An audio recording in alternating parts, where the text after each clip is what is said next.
Hi friends, welcome back to my channel kitchen queen Devi ఛానల్ని subscribe చేసేయండి. ఈరోజు వీడియోలో రోడ్ సైడ్ బండి మీద అమ్మే చల్లపనుకులని ఇంట్లోనే ఈజీగా ఎలా తయారు చేసుకోవచ్చో చూపిస్తాను. చాలా సింపుల్ అండి. నూనె కూడా ఎక్కువగా పీల్చదు, చాలా టేస్టీగా ఉంటాయి. ఇంకా వీడియో చూసేయండి. ఒక బౌల్ తీసుకోండి. ఒక కప్పు మైదా పిండి తీసుకోండి. ఏ కప్తో మైదా పిండి తీసుకున్నారో అదే కప్పుతో సగం పెరుగును కూడా వేయండి. మీకు వీలైనంత వరకు పుల్లటి పెరుగును తీసుకోండి. అప్పుడు చల్లపనుకులు అనేవి చాలా టేస్టీగా ఉంటాయి, చక్కగా పొంగుతాయి కూడా. ఒక హాఫ్ టీ స్పూన్ సాల్ట్ వేసి బాగా కలపండి. పెరుగుని ఎక్కువగా ఒకేసారి వేస్తే పిండి అనేది జోరుగా అయిపోతుంది. అందుకని పెరుగును కొంచెంగా చూసుకుని వేస్తూ కలపండి. అలాగే ఒక చిటికెడు వంట సోడాని కూడా వేసుకోండి. ఒక ఆనియన్ కూడా వేసి బాగా కలుపుతూ ఉండండి.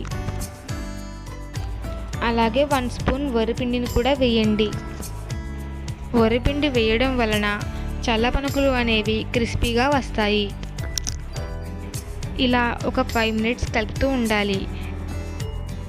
ఇలా కలపడం వలన చల్లపనుకులు అనేవి చాలా టేస్టీగా ఉంటాయి, అలాగే పొంగుతాయి కూడా.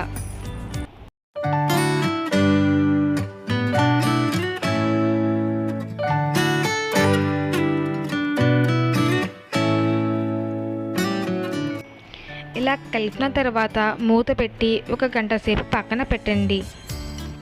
ఈ చట్నీ కూడా చాలా సింపుల్. ఈ చట్నీ మనం 5 మినిట్స్లో ప్రిపేర్ చేసుకోవచ్చు.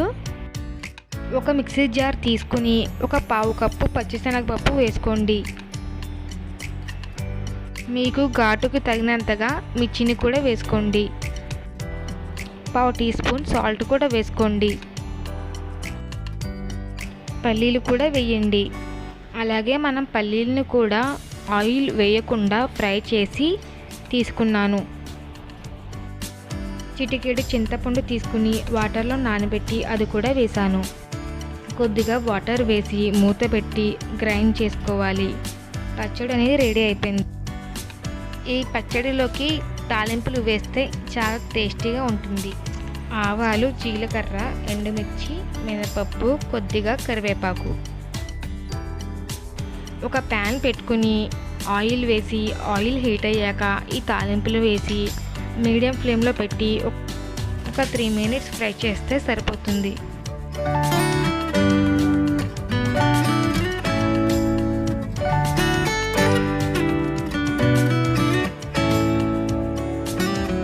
కరివేపాకు కూడా తీసుకొని ఒక 2 మినిట్స్ ఫ్రై చేస్తే సరిపోతుంది.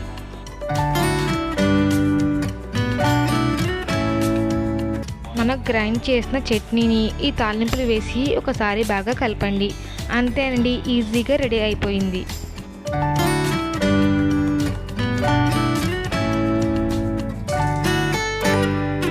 ఒక ప్యాన్ పెట్టి ఆయిల్ వేసి ఆయిల్ బాగా హీట్ అయ్యాక ఈ పనుకులు అనేది వేస్తున్నాను. చూసారుగా ఎలా పొంగుతున్నాయో. ఇవి నాకు చాలా క్రిస్పీగా కూడా వచ్చినాయండి, చాలా టేస్టీగా ఉన్నాయి. అలాగే వీడియో కూడా మీకు నచ్చినట్టయితే మీరు కూడా ట్రై చేసి ఎలా ఉందో కామెంట్ సెక్షన్లో కామెంట్ పెట్టండి. అలాగే నా ఛానల్ని కూడా సబ్స్క్రైబ్ చేసేయండి.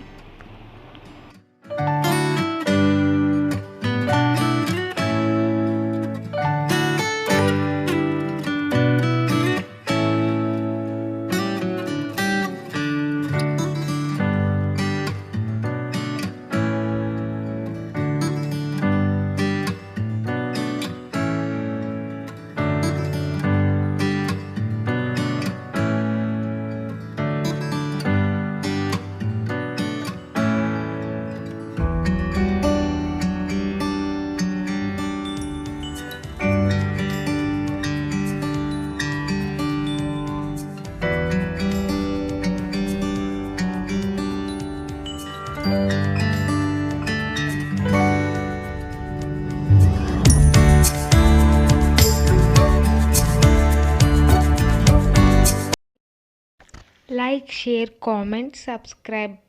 Kitchen Queen Devi.